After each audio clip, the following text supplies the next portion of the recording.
Vamos a dar inicio a nuestra clase del día de hoy. Seguimos con el tema de la Eucaristía. Anoten por favor como subtítulo los efectos de la recepción de la Eucaristía. Ese sería el subtítulo del día de hoy. Los efectos de la recepción de la Eucaristía. Son 4 los efectos de la recepción de la Eucaristía. Son 4 los efectos de la recepción de la Eucaristía. Cada vez que comulgamos, recibimos espiritualmente estos 4 efectos. El primer efecto es aumento de la gracia santificante. Primer efecto, aumento de la gracia santificante. Segundo efecto, la gracia sacramental específica.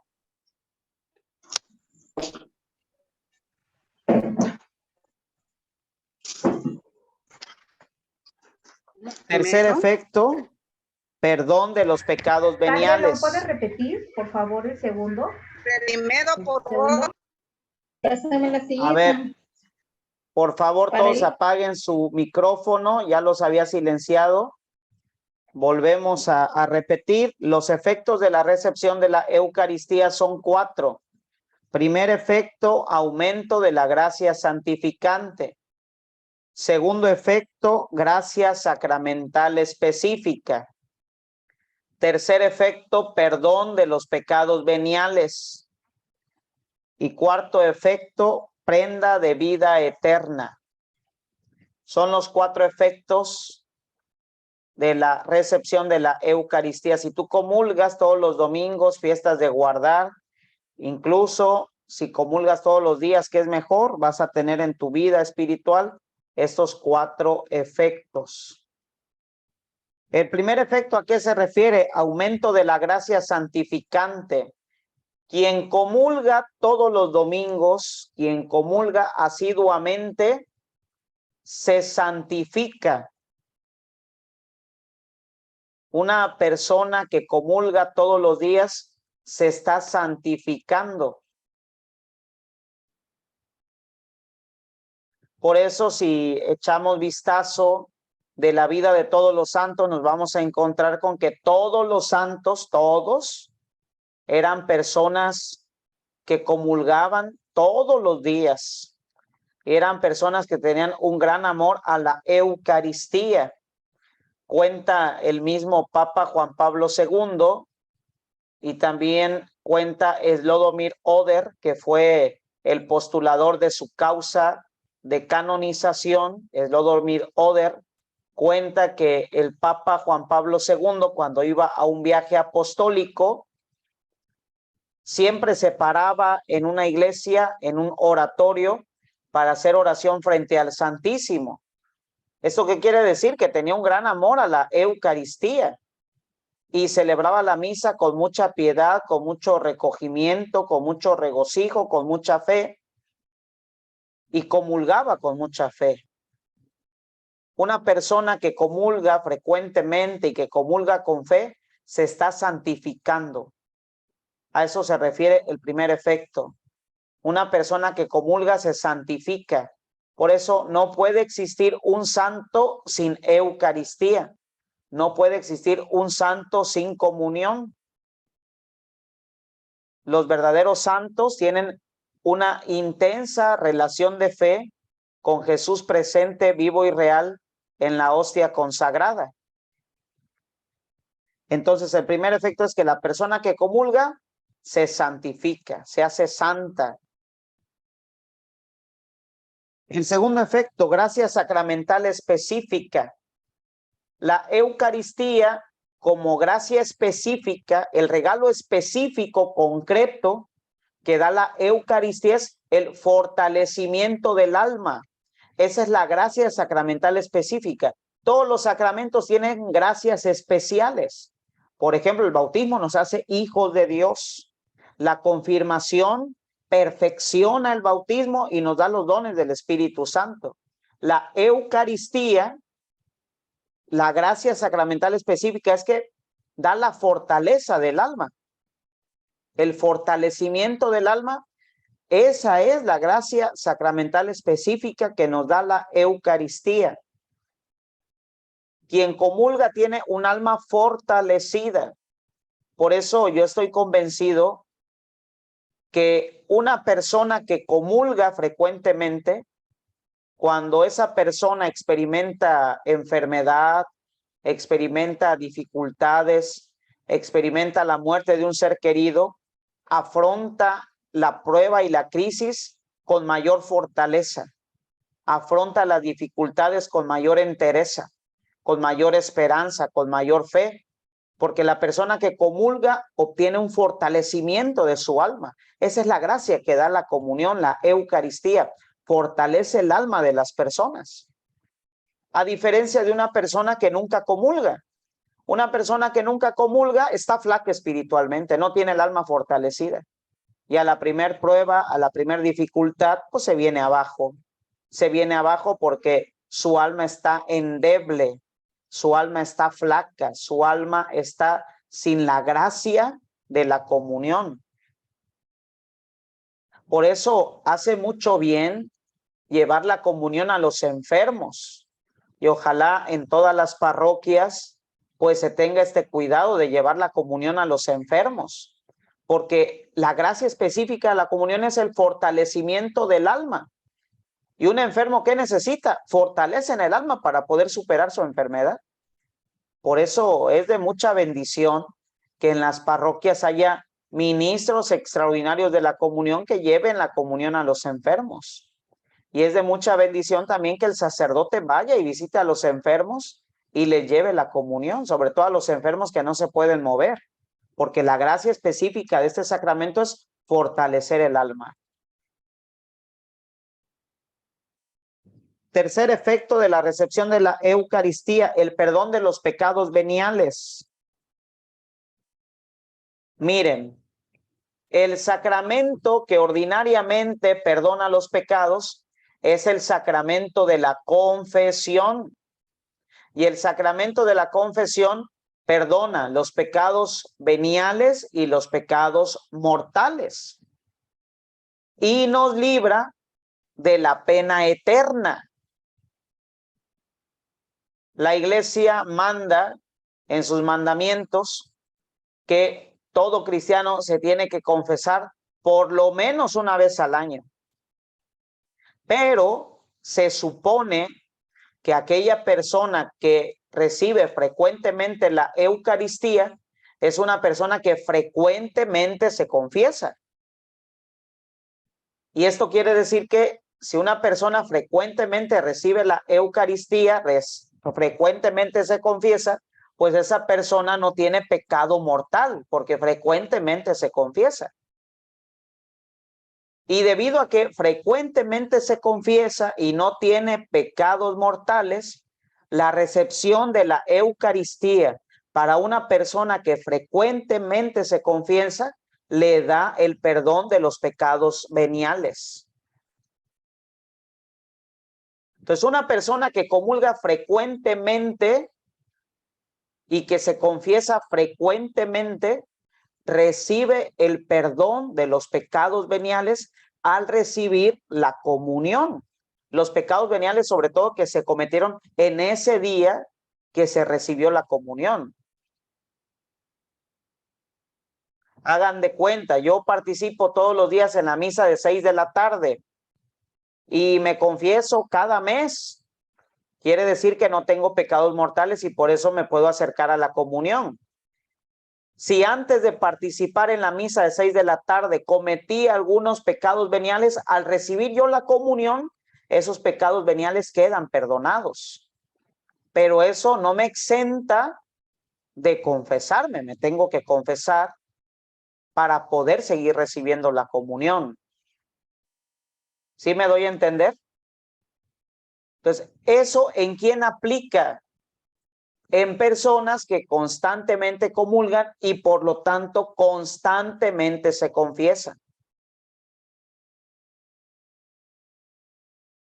Y una persona que constantemente comulga y constantemente se confiesa, al recibir la comunión, también recibe por medio de la gracia de la comunión el perdón de los pecados veniales que pudiera haber cometido durante ese día que comulgó.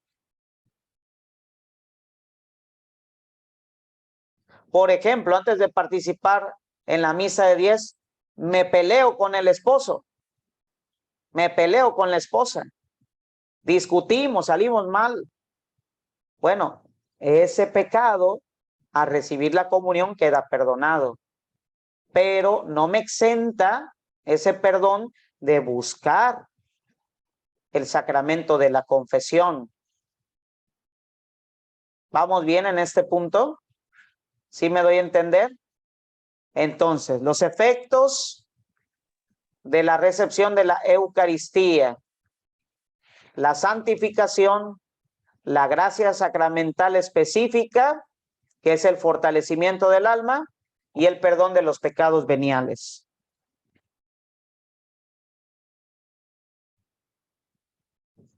Último efecto de la recepción de la Eucaristía, prenda de vida eterna. El Catecismo de la Iglesia Católica, en el numeral 1402, el Catecismo de la Iglesia Católica en el numeral 1402, nos dice que la Eucaristía es el Pignus Gloriae Future. Les estoy hablando en latín. La Eucaristía es el Pignus Gloriae Future. Pignus, P-I-G-N-U-S, Pignus, Gloriae, G-L-O-R-I-E, Future, F-U-T-U-R-E, Future. Pignus Gloriae Future. ¿Qué significa eso? Que la Eucaristía es la anticipación de la gloria futura. Pignus Gloriae Future es la anticipación de la gloria futura. Es la anticipación del futuro tesoro que nos espera. Es decir, la Eucaristía es un pedacito del cielo. Es una anticipación de la gloria que nos espera después de la muerte.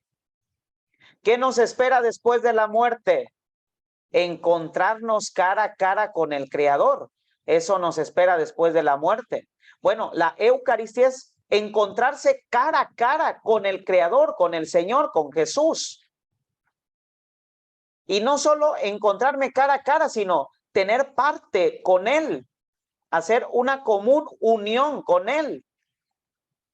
Por eso la Eucaristía nos dice el Catecismo de la Iglesia Católica en su numeral 1402, es Pignus Gloriae Future, es una anticipación de la gloria futura, de lo que nos espera. Es ya un anticipo de la gloria, es un anticipo del cielo, es un encontrarse aquí ya cara a cara con el Señor. Es un ya, pero todavía no, dijera la escatología. Es un ya, pero todavía no. Es decir, ya me estoy encontrando con Dios por medio de la Eucaristía, pero todavía no, porque todavía me falta esa visión beatífica que voy a tener en el cielo. Es un ya, porque ya me estoy encontrando con Él, pero es un todavía no, porque todavía no he muerto, todavía me falta contemplar a Dios tal como es, dijera San Pablo. ¿Vamos bien con este efecto? ¿Sí? Por eso, dentro de la liturgia, son muy importantes los signos. La Eucaristía, la Santa Misa, está llena de signos. Signos que tenemos que respetar porque todos los signos significan, tienen un significado. Todos los signos tienen un significado, si no, dejarían de ser signos. Son signos porque significan algo, porque nos quieren decir algo. Por ejemplo, un signo que manifiesta este efecto de la Eucaristía como Pignus Gloriae Future es la procesión que hacemos para recibir la comunión. Ese hacer procesión, hacer una fila, es un signo de la Eucaristía como Pignus Gloriae Future, porque la persona que hace una procesión para recibir la comunión está simbolizando que así como vamos caminando para recibir la Eucaristía, así vamos caminando también para encontrarnos cara a cara con el Creador. Que hagamos procesión dentro de la misa para recibir la comunión revela y manifiesta a la iglesia peregrina, que camina al encuentro del Señor. Hacer procesión para recibir la comunión, pero hacer una procesión con fe, con recogimiento, con seriedad, con las manos juntas, en silencio, es ya una manifestación de aquello que deseamos, caminar hacia la presencia de Dios, ir al encuentro con el Señor. Eso manifiesta la procesión que hacemos en la Santa Misa. La iglesia que peregrina al encuentro de Dios. Nos vamos a encontrar con el Creador. Nos vamos a encontrar con Jesús, presente, vivo y real en la Eucaristía. Y así como estamos haciendo procesión para encontrarnos con Jesús Eucaristía, así nuestra vida va caminando hacia el encuentro de Dios, hacia la vida eterna. Entonces todo tiene un significado. Y qué triste es que de repente en las parroquias se hace esta procesión y los que van en la procesión van hablando, se van riendo, van distraídos, van platicando, van criticando a la que llegó en minifalda. Hay que hacer esa procesión, sí, pero con recogimiento y con mucha fe. Ahí están los 4 efectos de la recepción de la comunión: la gracia santificante, la gracia específica del sacramento, el perdón de los pecados veniales y la Eucaristía como prenda de la vida eterna. Entonces también dentro de este último efecto, resaltar lo que dice el Evangelio de Juan, capítulo 6, versículo 54. El Evangelio de Juan en el capítulo 6, versículo 54 nos dice que quien come mi cuerpo y come mi sangre tendrá vida en mí y yo lo resucitaré en el último día. Esto quiere decir que para tener vida eterna necesitamos comulgar. Una persona que no comulga se está privando de la vida eterna y del cumplimiento de la promesa de Jesús. Por eso Dios nos dio esta vida para buscarlo en la comunión. Y hay que tener mucho cuidado con esto, ¿eh? En la fe popular de nuestro pueblo, a los difuntos se les hacen misa de cuerpo presente, misa de 9 días, misa de 40 días, misa de cabo de año. ¿Y funcionan esas misas? ¿Tienen un efecto real? Pues claro que sí, porque toda la iglesia intercede por ese difunto para que alcance la vida eterna, pero es una moneda al aire. Porque si ese difunto está en el purgatorio, bueno, nuestras oraciones ayudan para que salga del purgatorio y llegue al cielo. Pero si ese difunto ya está en el estado de eterna condenación, por mucho que oremos, ya no podemos hacer nada. Por eso es bien importante que en vida busquemos la comunión, la Eucaristía, y que no tardemos mucho tiempo sin comulgar, que comulguemos frecuentemente y si tenemos pecado, buscar la confesión para estar en gracia y poder comulgar. Que no nos sorprenda la muerte sin haber comulgado antes. Porque la Eucaristía es nuestro pase seguro al cielo. ¿Quieres ganar el cielo? Tienes que comulgar. ¿Quieres ganar el cielo? Tienes que acercarte a la Eucaristía. Quien no se acerca a la Eucaristía se está privando de la vida eterna. Por eso un difunto que nunca comulgó en toda su vida que siempre renegó de Dios, de la iglesia, de los sacramentos, pues hacerles misas de 9 días, de 40 días, de cabo de año, pues a lo mejor y sí le ayudan, dependiendo dónde esté.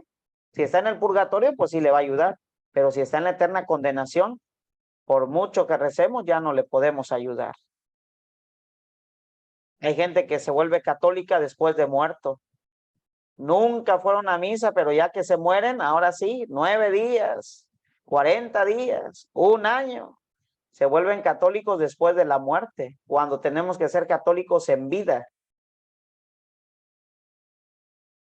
Bueno, entonces estos son los efectos de la recepción de la Eucaristía.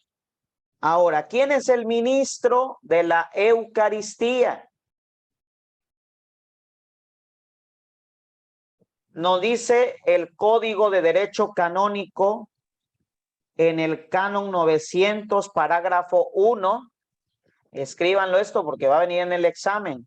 El Código de Derecho Canónico en el Canon 900, parágrafo 1, y también el Catecismo de la Iglesia Católica en el numeral 1411, nos dicen que el ministro ordinario de la Eucaristía solo es el sacerdote válidamente ordenado.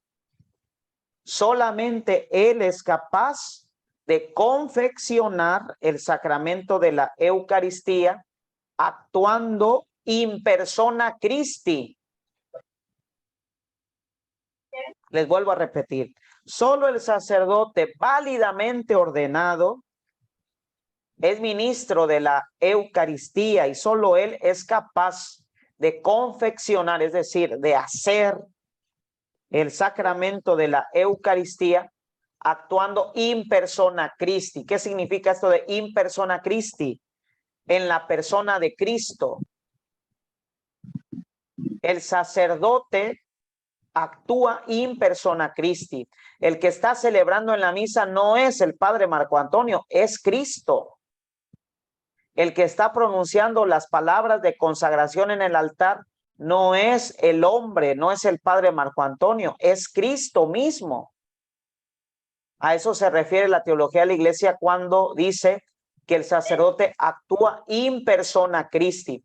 Y no solo en la Eucaristía el sacerdote actúa in persona Christi, sino el sacerdote cuando realiza cualquier sacramento lo realiza en la persona de Cristo. Es decir, el mismo Cristo es el que está confeccionando y administrando ese sacramento.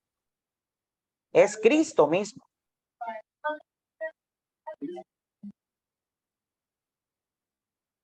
¿Vamos bien aquí? Ahora, para que el sacerdote pueda celebrar válidamente la Eucaristía, tiene que estar autorizado por el ordinario del lugar, ¿sí? ¿Quién es el ordinario del lugar? El señor obispo. Para que el sacerdote pueda celebrar válidamente la Eucaristía, tiene que estar facultado y autorizado por el ordinario del lugar. Miren, hay casos de sacerdotes que están válidamente ordenados, fueron ordenados válidamente, pero hay algunos hermanos que incurren en ciertas faltas y el sacerdote le es retirada la licencia de celebrar válidamente la Eucaristía. ¿Y quién le retira el permiso de celebrar válidamente la Eucaristía? El señor obispo, que tiene la autoridad para hacerlo. Si hay casos. A ver, les hago una pregunta. Un sacerdote que deja el ministerio y se casa con una mujer, ¿deja de ser sacerdote por eso? No. No, padre. No, ¿verdad? No. Qué No. bueno, ya aprendimos algo. No deja de ser sacerdote porque es un sacramento que imprime carácter. Es un sello del Espíritu Santo que está ahí, que no se borra. Pero, aunque el sacerdote siga siendo sacerdote porque ha recibido un sacramento que imprime carácter,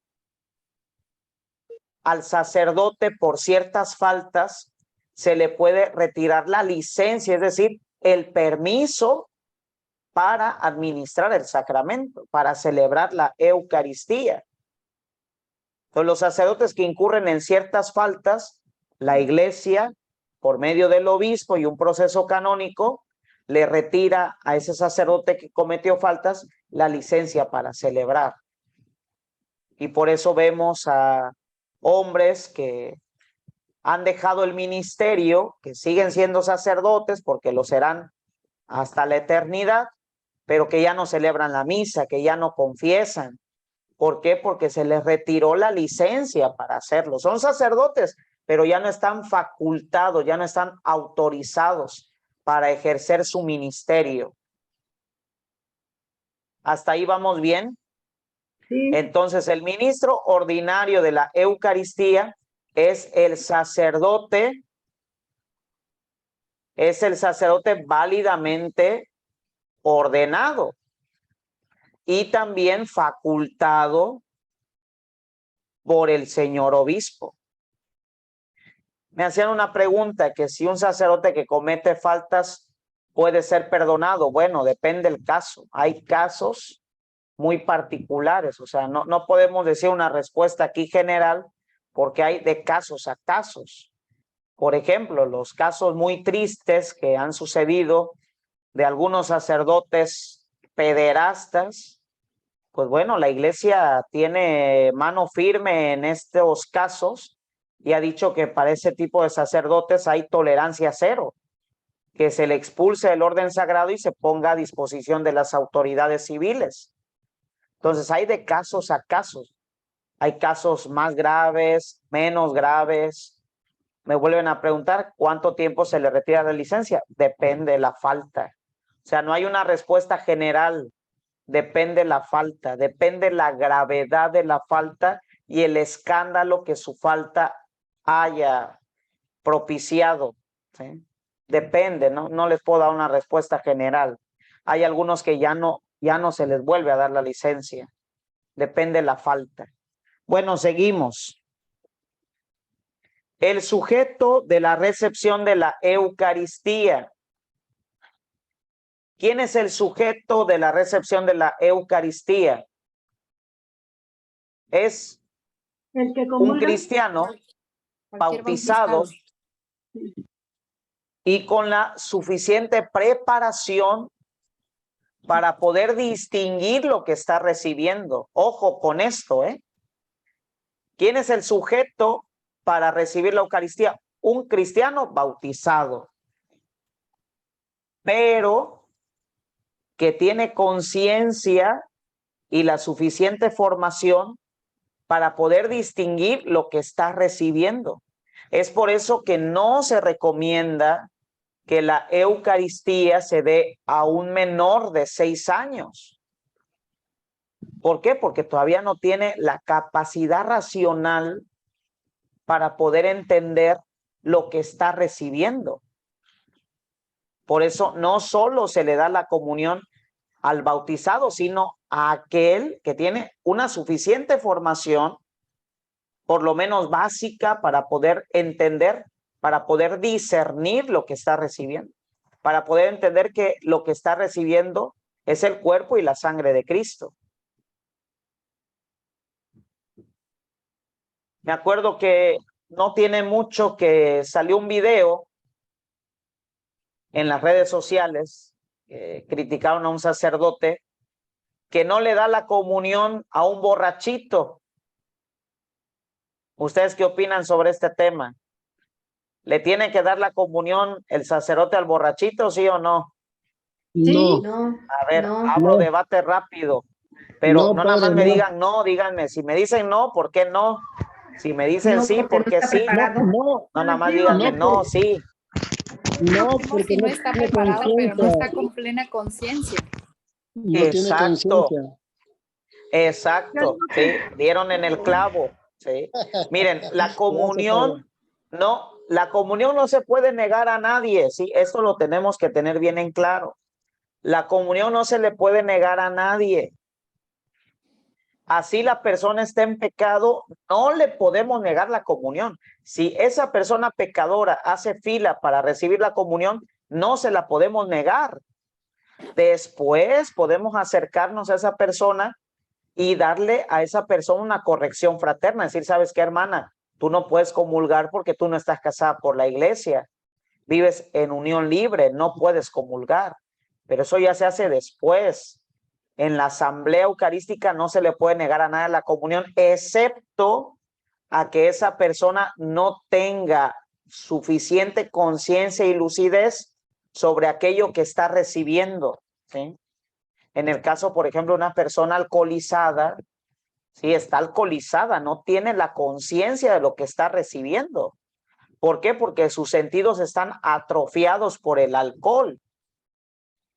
No puede discernir con conciencia y claridad aquello que recibe, ¿sí?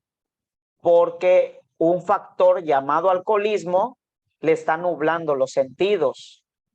Pero una persona, por ejemplo, que se acerca a comulgar en pecado mortal, pues sí es consciente de lo que está recibiendo. A lo mejor no tiene la suficiente formación para saber que lo que está haciendo es incorrecto, pero sí sabe que está recibiendo la comunión, porque está consciente, ¿sí? ¿Sí me doy a entender? Hijitos de la creación, ¿sí? Sí. Entonces, el sujeto de la Sí. comunión es un bautizado, pero que tiene suficiente conciencia y suficiente formación para comprender lo que se está recibiendo. Y también por eso en todas las iglesias, en todas las parroquias, se pide que se haga la comunión después de los 8 años. ¿Por qué? Porque ya es una edad donde el niño ya tiene conciencia y capacidad racional para poder entender lo que recibe.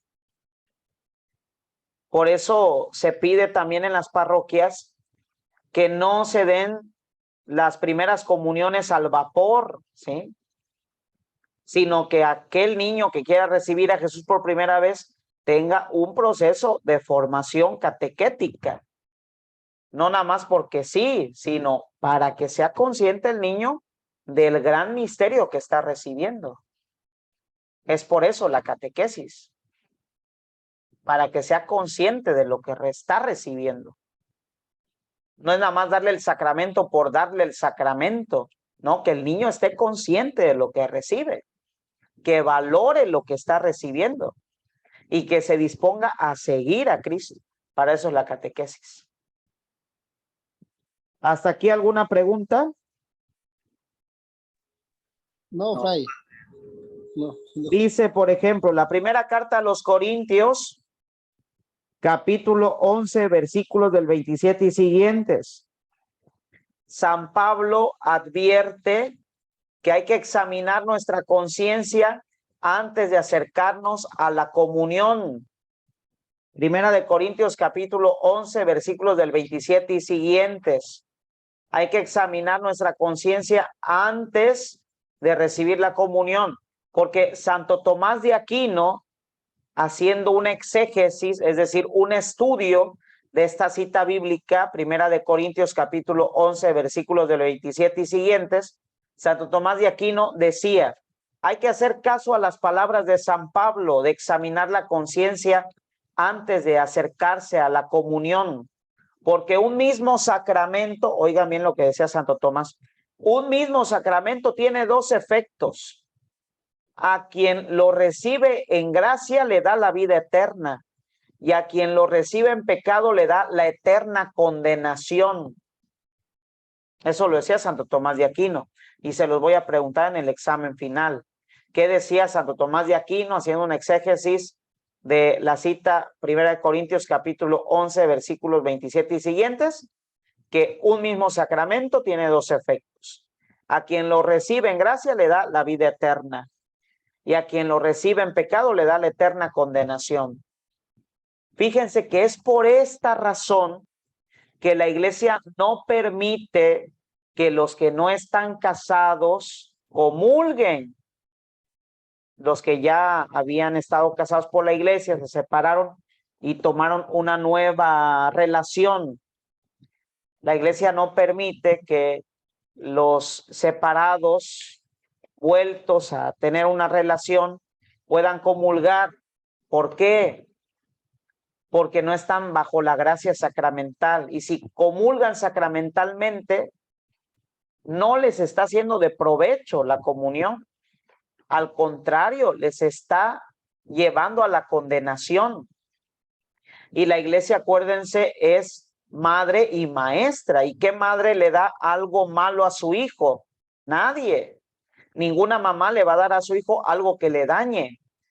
Pues así es la iglesia. ¿Por qué la iglesia no permite que las personas que están separadas y en una nueva relación, por qué no permite que comulguen? Porque sabe la iglesia que si comulgan la comunión, en lugar de hacerles bien, les va a hacer mal. Y por eso les dicen, no comulguen. No comulguen sacramentalmente, mejor háganlo espiritualmente. Porque si comulgan sacramentalmente, no les hará provecho. Al contrario, los estará llevando a la condenación. Entonces la iglesia no lo hace por discriminación, lo hace en el afán de salvar a esas personas que no están bajo la gracia sacramental. Entonces no lo manejemos como una discriminación, sino como una preocupación de la iglesia que es madre, una preocupación por estas personas para que no se condenen y se salven. ¿Vamos bien aquí? ¿Sí me di a entender? Sobre este punto. Sí, Dice padre. aquí Sí, padre. Sí, dígame. ¿Quién está hablando? Dígame, sí. Padre, le hice una pregunta en el chat. Bueno. No se oye bien tu micrófono. Bueno, aquí hay una pregunta que me hicieron. Sí, yo me imagino que hay una pregunta que me hicieron que dice, ¿una muchacha soltera embarazada puede comulgar ya que asiste todos los días a misa? Claro que sí. Una cosa es haber cometido una falta y otra cosa muy distinta es estar viviendo en pecado. Esta muchacha, bueno, tuvo relaciones seguramente antes del matrimonio, pues fue una falta, me imagino que ya se arrepintió, pero ahora está siendo bendecida con la bendición de tener un hijo. Si no está en una relación fuera del matrimonio, claro que puede comulgar, no hay ningún problema. Padre, incluso personas que están casadas por la iglesia, si se llegan a separar por situaciones muy concretas de violencia, de inestabilidad, de que ya su relación los estaba dañando, si se llegan a separar, pero ninguno de los dos tiene una nueva pareja, pues pueden acercarse a la comunión. O si yo me separo, si estoy casado por la iglesia, me separo y yo no tengo una nueva pareja, aunque mi marido sí, mi esposa sí la tenga, pero yo no lo tengo, yo no tengo una nueva pareja, yo sí puedo acercarme a la comunión, ¿sí?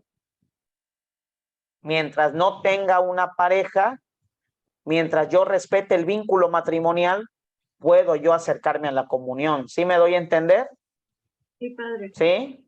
Bueno. Padre, ¿A quien me quería hacer una pregunta? Sí, dígame. Sí, hay personas que ya pasó mucho tiempo que no se han confesado, pero cuando ven la fila para ir a comulgar, ellas dicen, ay, quiero comulgar, me voy a acercar y después me confieso. ¿Eso es válido? Aunque ya di la respuesta, ¿no?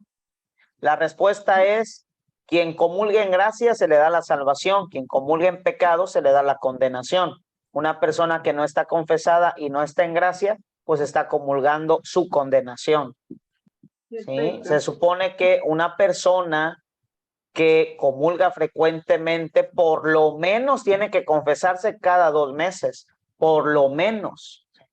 Perfecto. Una persona que comulga frecuentemente, por lo menos cada 2 meses se tiene que confesar. Oh, Si una persona comulga sin haberse confesado, pues está en pecado y está recibiendo su condenación al comulgar. sí, padre. Por ejemplo, si yo sé que una persona está viviendo en unión libre y se acerca a comulgar, nunca vayan a ridiculizar a la persona delante de todos. Más bien después, acérquense a esa persona y con mucha caridad, continuo, tono y tacto, explíquenles con mucha caridad que no puede hacerlo porque está comulgando su condenación, que es mejor que haga su comunión espiritual. Eso, ¿sí? Pero delante de todos no lo hagan por caridad. ¿Vamos bien aquí? ¿Alguna pregunta? Pasamos a las herejías sobre la presencia real de Jesús. Herejías sobre la presencia real de Jesús. Aquí tengo que decirles que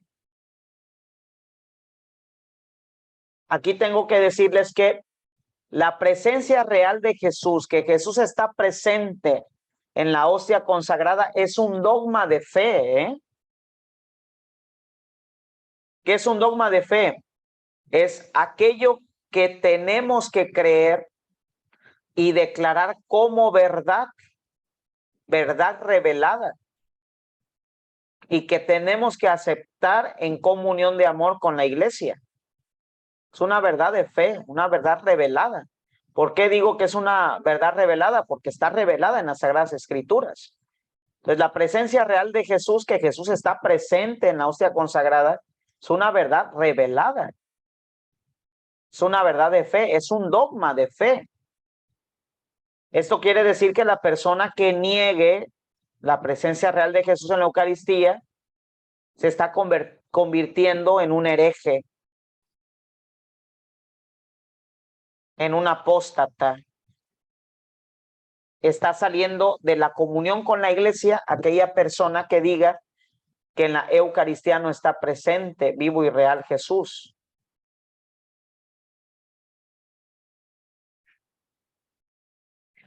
Partimos de ese hecho, que Jesús está presente en la Eucaristía es un dogma de fe, un dogma de la iglesia, una verdad que debemos creer. Pero a lo largo de la historia ha habido personas que han negado la presencia real de Jesús en la Eucaristía, que han acuñado una doctrina diferente a la doctrina de la iglesia. Primera persona que resalto, Berengario de Tours, en el siglo XI. Berengario de Tours negó la presencia real de Jesús en la Eucaristía, diciendo que la Eucaristía solamente es un símbolo. Berengario de Tours decía, la Eucaristía no es presencia real, solamente es un símbolo. ¿Esto qué quiere decir? Que la Eucaristía solamente representa a Cristo, pero no es Cristo. Berengario de Tours. Representa a Cristo, pero no es Cristo. Es una herejía creer que la Eucaristía solamente es una representación simbólica de la última cena, como hacen los hermanos protestantes, ¿no? Los testigos de Jehová cada año celebran lo que le llaman la conmemoración, que es una escenificación de la última cena, y le llaman conmemoración porque están representando simbólicamente la Eucaristía. No es presencia real, es una representación simbólica. Pues para nosotros los católicos la Eucaristía no es un símbolo, es presencia real. Cristo ahí está. Pues Berengario de Tours decía que no, que la Eucaristía es un símbolo. Otro pensador que negó la presencia real fue Juan Wycliffe. Juan Wycliffe. W-I-C-L-E-F-F. Juan Wycliffe. Juan Wycliffe decía que durante la consagración, fíjense, Juan Wycliffe, durante la consagración, mientras el sacerdote dice las palabras de consagración, durante la consagración está Cristo ahí presente. Pero terminadas las palabras de consagración, en el altar solo hay pan y vino. Es lo que decía Juan Wycliffe. Durante la consagración está ahí Cristo ahí presente. Pero después de las palabras de consagración, en el altar solo hay pan y vino. Eso también es una herejía, porque la iglesia no solo defiende la presencia real de Jesús, sino la permanencia de la presencia real. Eso escríbanlo también.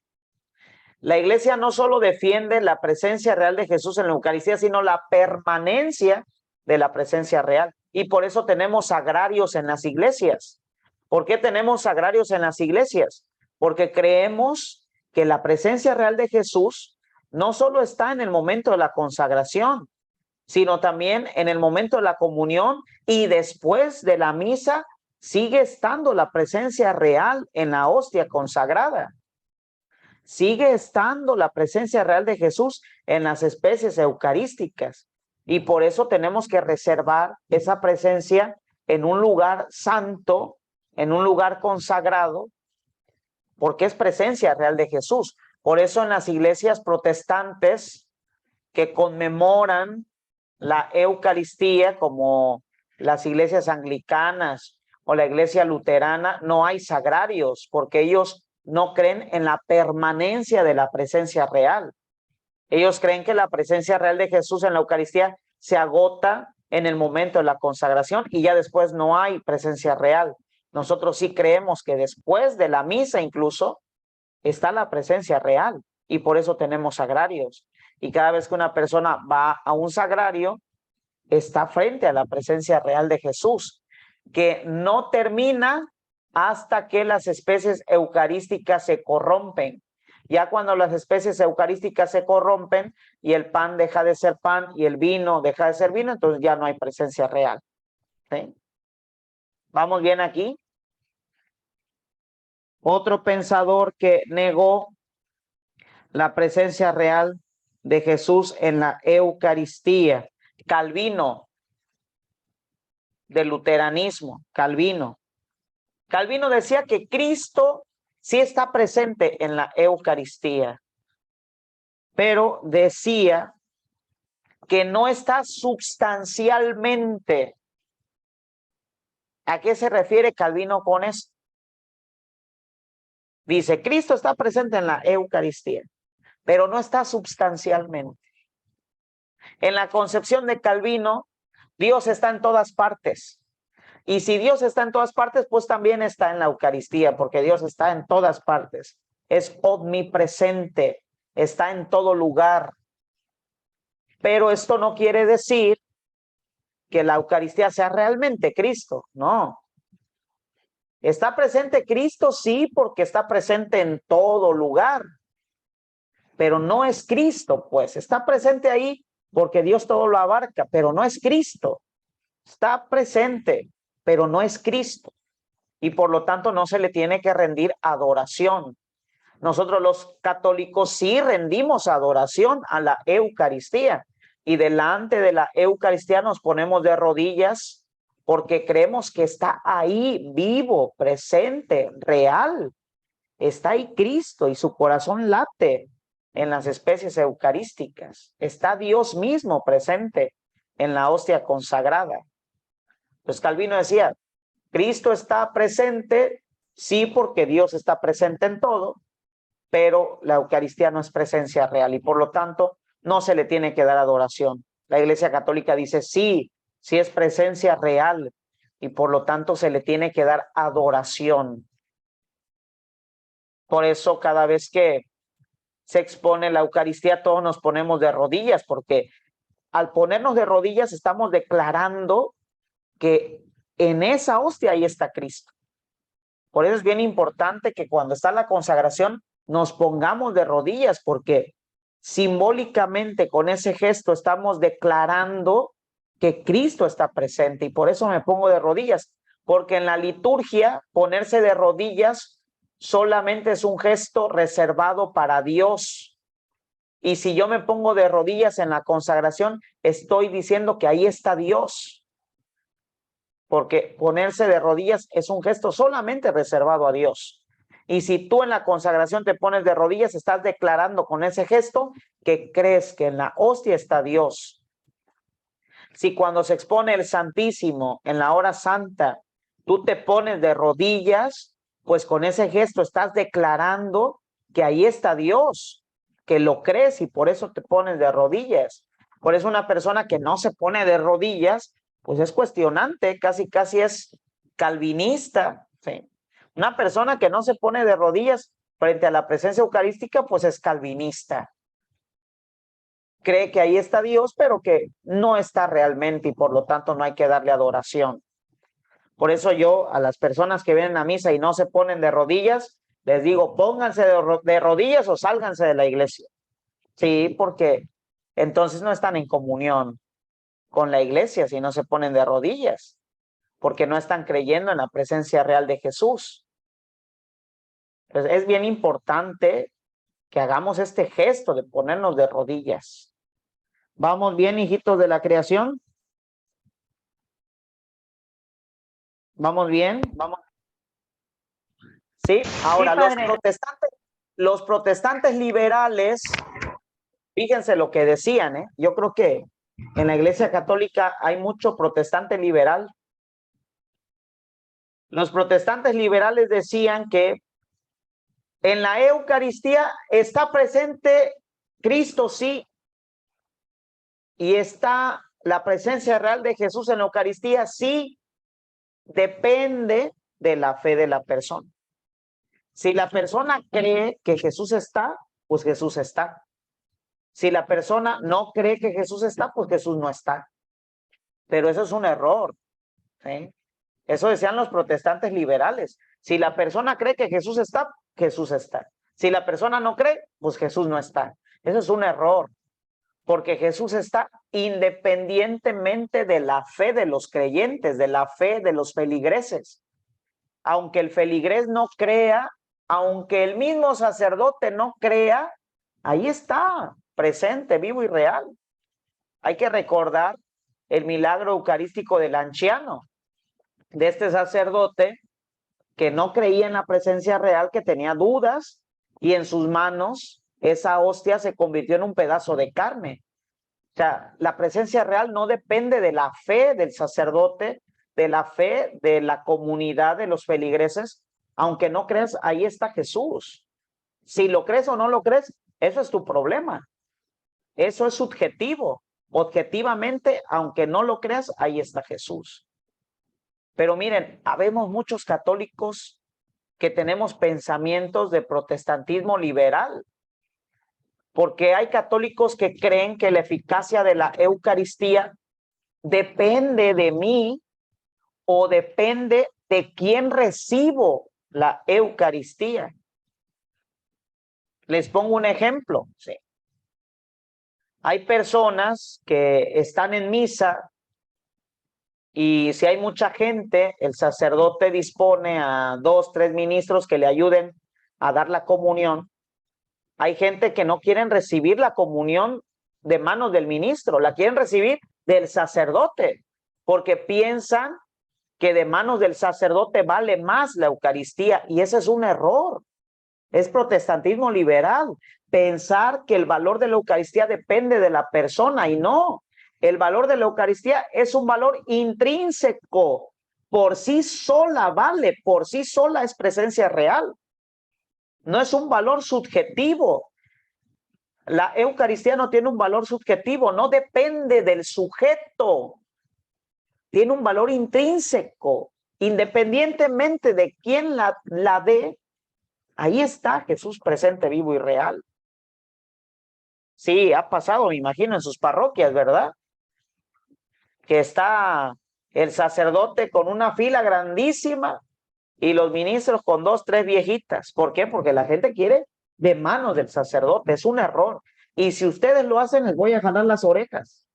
Porque para eso es este curso, para ir conociendo más. La Eucaristía tiene un valor intrínseco, es decir, vale por sí sola, no tiene un valor subjetivo, no depende de quién me la dé, vale por sí sola. Si me la da el Papa, si me la da el cardenal, si me la da el obispo, el arzobispo, el sacerdote, el religioso, la religiosa, eso al final de cuentas es secundario. Si me la da el ministro de la comunión, eso es secundario. No es importante el que me la da, sino es importante el que recibo, que es Jesús. El valor no lo ponen las personas. Jesús vale por sí mismo. Decir yo comulgo de manos del sacerdote porque vale más, es decir, que la Eucaristía vale dependiendo la persona. Esa es una idea protestante, errónea, equivocada. Así que aguas con hacer eso. A veces pensamos que somos muy piadosos al hacer eso, pero caemos en ideas protestantes. ¿Vamos bien aquí? Hijitos de la creación. ¿Sí? ¿Ninguno salió descalabrado aquí en este tema?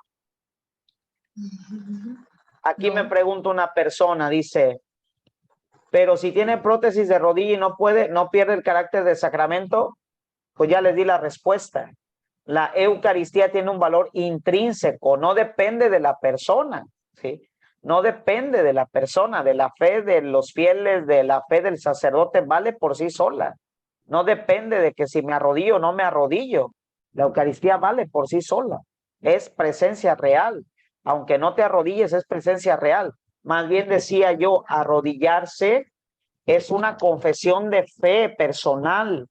Es un signo, es un decir con este gesto, yo sí creo que ahí estás, pero aunque tú no creas, ahí está. ¿Sí me doy a entender? ¿Sí? Muy bien. Y dice, aquí otra pregunta, dice, si una persona comulga y le da un pedacito de hostia a un niño que se le está pidiendo, pues es un sacrilegio. ¿Sí? Es un sacrilegio. ¿Qué es un sacrilegio? Es la falta de respeto a las cosas sagradas. Es la ofensa a las cosas santas. Eso es un sacrilegio, ¿sí? Seguramente esa persona que le da un pedacito al niño, pues es una persona que no tiene suficiente conciencia de lo que está recibiendo, no tiene suficiente formación, ¿sí? Es un sacrilegio, es una falta de respeto a lo sagrado.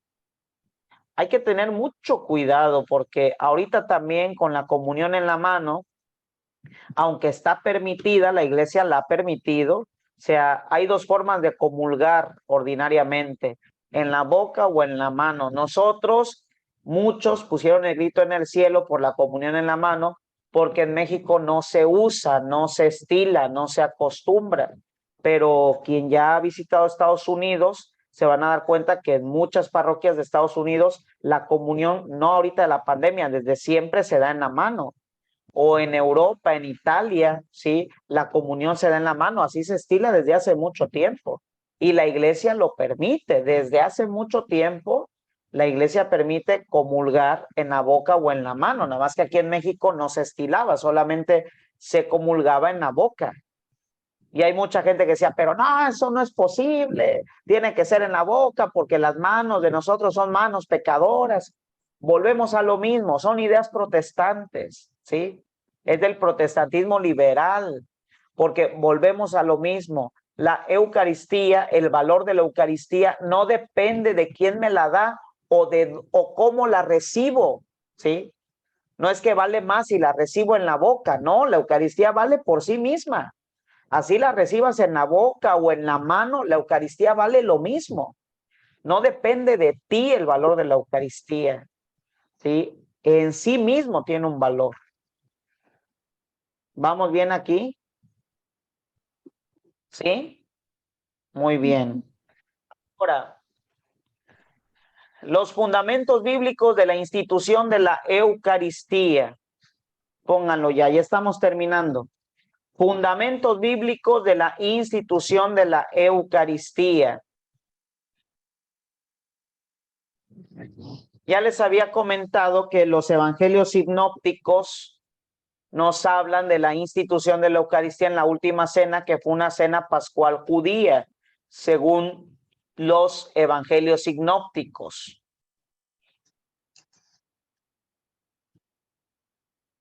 ¿Cuáles son los evangelios sinópticos? Marcos, Mateo y Lucas. ¿Por qué sinópticos? Porque los tres tienen una misma óptica, un mismo hilo conductor. Los tres utilizan las mismas fuentes. Los relatos son similares. Por eso sinópticos, bajo la misma óptica. Si ustedes leen los evangelios de Mateo, Marcos y Lucas, se van a dar cuenta que en muchas cosas coinciden. Por eso son sinópticos, porque los relatos son similares. Y las fuentes que utilizaron Mateo, Marcos y Lucas son las mismas fuentes, con ciertas variantes, pero son las mismas fuentes. Y por lo tanto, tienen una parecida argumentación y tienen coincidencia, porque los tres utilizaron las mismas fuentes. Por eso son sinópticos. Los evangelios sinópticos, Mateo, Marcos y Lucas, nos dicen que Jesús instituyó la Eucaristía en la última cena, que fue una cena pascual judía. Y en la cena pascual judía, ¿qué hay? Hay cordero asado, hay hierbas amargas, hay panes ácimos, hay vino. Los evangelios sinópticos nos dicen que al momento de comer el pan ácimo, Jesús tomó ese pan y, como se acostumbra en las cenas pascuales judías, todo judío que preside la cena toma el pan, da gracias, bendice el pan y lo parte, ¿sí? Así se estila en la cena pascual judía. O sea, Jesús estaba haciendo lo que hacen todos los judíos en la cena pascual: tomar el pan, dar gracias, bendecirlo y partirlo, pero hizo algo diferente, algo que no está en el rito de la cena pascual judía. Dijo que ese pan es su cuerpo. Esto es mi cuerpo. Tomen y coman todos de él. Es mi cuerpo. Eso no está dentro del rito de la cena pascual judía. ¿Eso qué quiere decir? Que Jesús instituye en ese momento un nuevo rito, un nuevo sacramento. Se salió de los parámetros de la cena pascual judía. Todo judío tomaba el pan, y lo siguen haciendo, toman el pan, dan gracias, lo bendicen, lo parten. Pero Jesús se sale del rito para instituir un nuevo rito. Toma el pan, da gracias, lo bendice, lo parte y dice: esto es mi cuerpo. Instituye un nuevo sacramento y crea un nuevo rito. Y también dentro de la cena pascual judía se acostumbra tomar vino. Son 4 copas de vino rebosantes. Y la tercera copa de vino, imagínense, todavía lo hacen, 4 copas de vino en una cena pascual judía. Los judíos ya terminan así, medios mareadones. La tercera copa de vino dentro de la cena pascual judía se conoce como la copa de la bendición, la veracá, ¿sí? La copa de la bendición. La tercera copa de la cena pascual judía se conoce como la copa de la bendición. Cuando en la cena pascual judía el que preside la cena toma la tercera copa, bendice la copa, bendice el vino y da gracias. Entonces se presume, los estudiosos de la Biblia dicen, que Jesús instituyó la Eucaristía en la tercera copa de vino, en la tercera copa dentro de la cena pascual.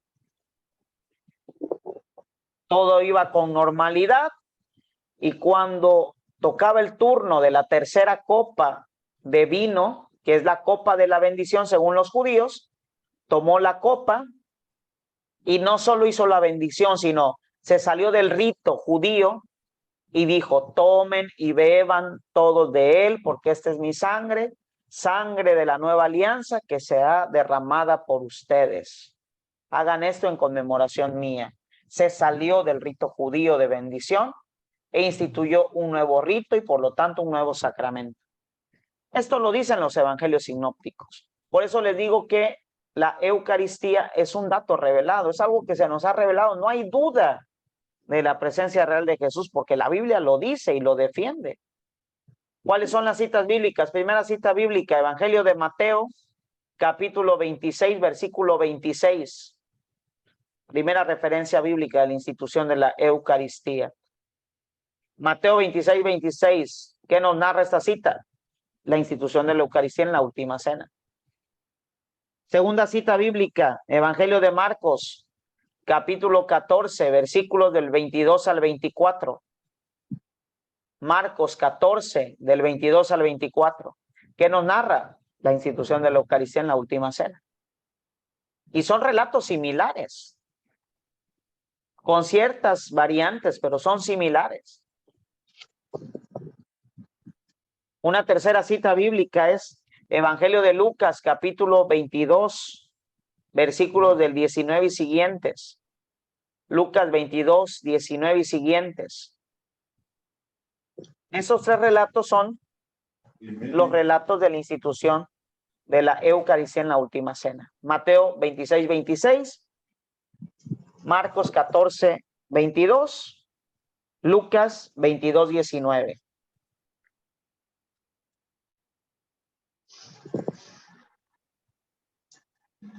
Ahí están las referencias y fundamentos bíblicos de la Eucaristía.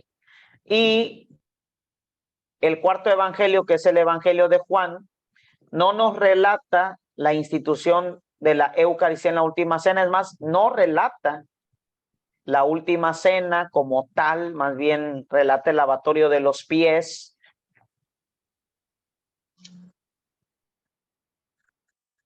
El mandamiento del amor. Pero a cambio del relato de la institución, el Evangelio de Juan, el cuarto evangelio, nos regala el discurso del pan de vida, que es una teología sobre la presencia real de Jesús en la Eucaristía, que está en el capítulo 6 del Evangelio de Juan, capítulo 6 del Evangelio de Juan. A partir del versículo 50 del capítulo 6 del Evangelio de Juan, se habla de el realismo de la Eucaristía y la presencia real.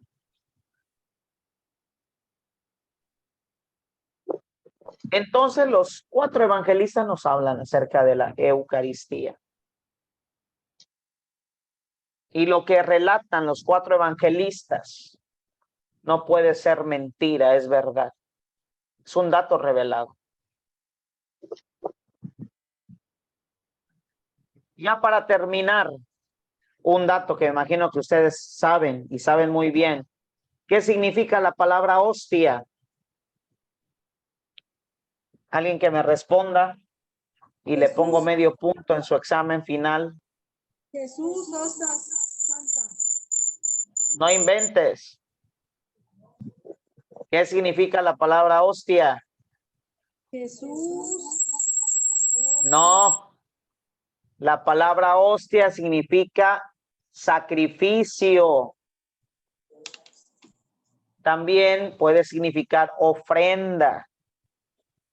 Pero la traducción más común es de sacrificio. La palabra hostia significa sacrificio u ofrenda, pero tiene más sentido el término sacrificio.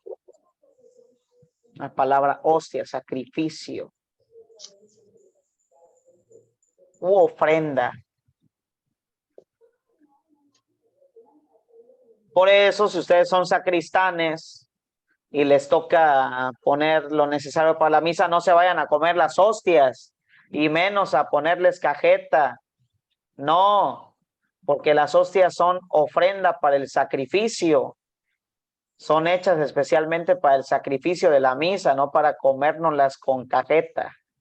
Así que hay de aquellos que hagan eso, ¿eh? Bueno, hasta aquí una pregunta. ¿Duda, comentario sobre lo que hemos visto? Padre, una pregunta. Yo tengo una duda o me confundo.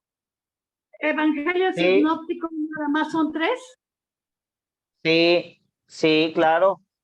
Son 4 los relatos evangélicos. Sí, Pero sí, los sí. evangelios sinópticos, los que tienen una misma óptica porque retomaron la misma fuente, que es la fuente Q, son los evangelios de Mateo, de Marcos y Lucas.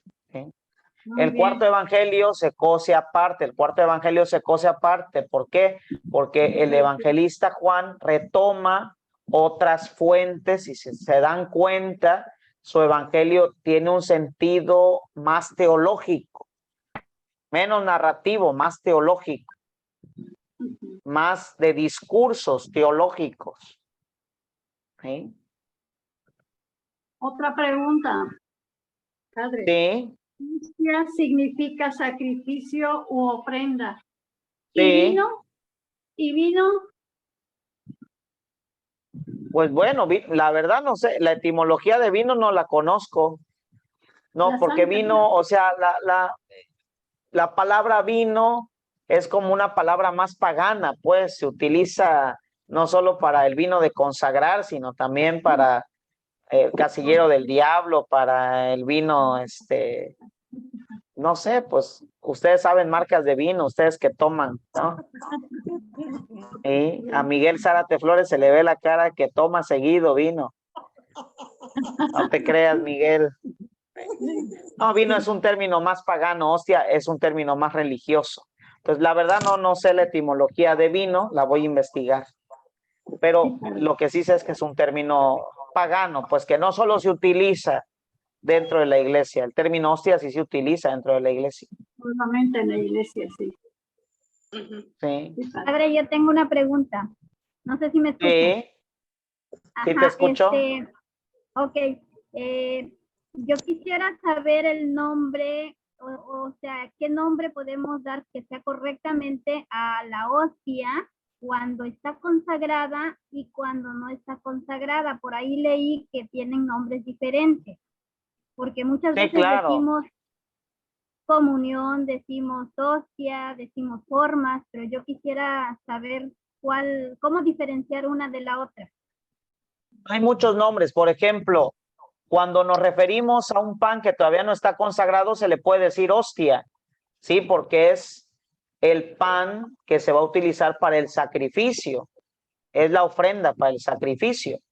Una vez que esa hostia está consagrada, sí se le puede llamar hostia consagrada, que es la ofrenda que ya ha sido consagrada, el sacrificio ya consumado, consagrado.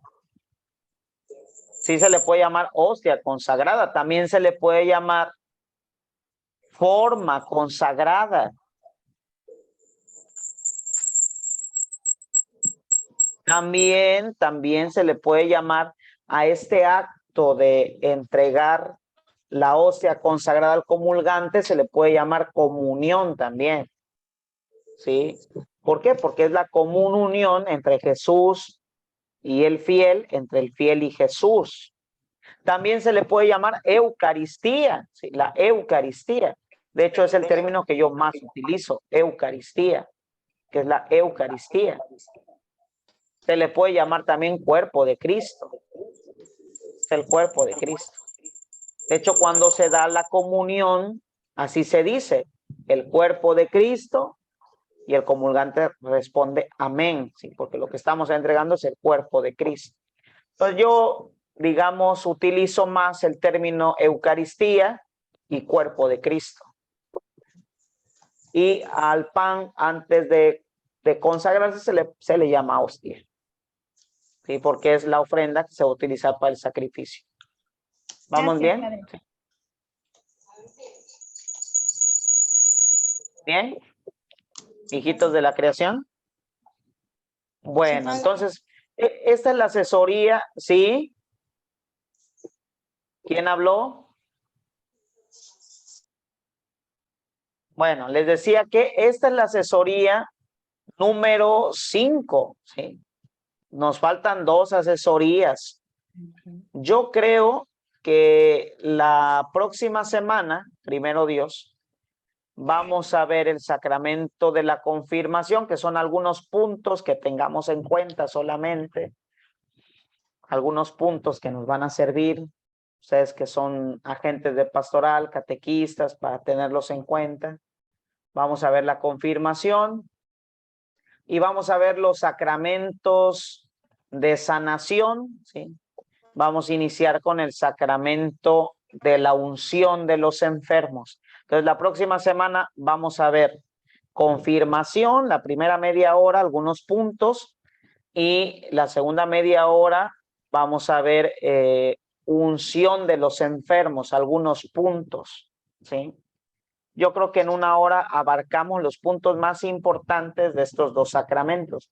¿Por qué nos tardamos mucho en bautismo y en Eucaristía? Pues son los sacramentos, no puedo decir yo los más importantes, porque todos tienen su importancia, pero ciertamente son los sacramentos que la misma Iglesia nos dice, sobre todo la Eucaristía, que es la fuente y la cumbre de toda vida cristiana. Todos los sacramentos giran en torno a la Eucaristía y todos los sacramentos se reciben gracias a que estamos bautizados.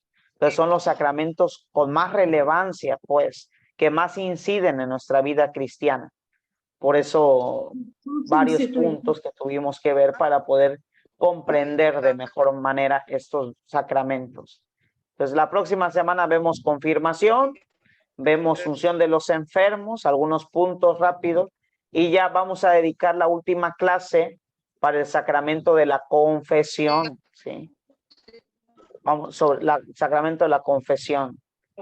Y quedarían los sacramentos de servicio para teología de los sacramentos, parte 2, ¿sí? Los sacramentos de servicio, que es el matrimonio, que ahí en el matrimonio tendríamos que ver las causales de la nulidad matrimonial, ¿sí? Que es interesante eso. ¿Cuándo se puede declarar nulo un matrimonio?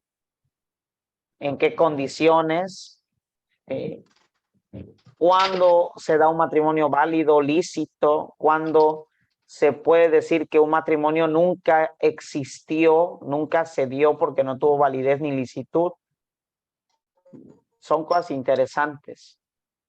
Y del orden sagrado, pues, pero eso ya tendríamos que tener la segunda parte del curso, ¿sí? Bueno, hijitos de la creación, bonita noche. Vayan pasando sus apuntes en limpio, por favor. Sobre la Eucaristía, les voy a mandar el día jueves algunos apuntes que tengo sobre la Eucaristía, y les voy a mandar algunas anotaciones que les van a servir para el estudio, ¿sí? El día jueves se los envío. Y va a haber examen final, ¿eh? Acuérdense, no se me confíen. Les doy la bendición. El Señor esté con ustedes. La bendición de Dios Todopoderoso, Padre, Hijo y Espíritu Santo, descienda sobre ustedes y les acompañe siempre. Amén. Amén. Vayamos en paz. Demos gracias a Dios. Igualmente, Padre. Buenas noches. Buenas noches. Hasta luego. Gracias, Padre. Gracias, Padre. Buenas noches.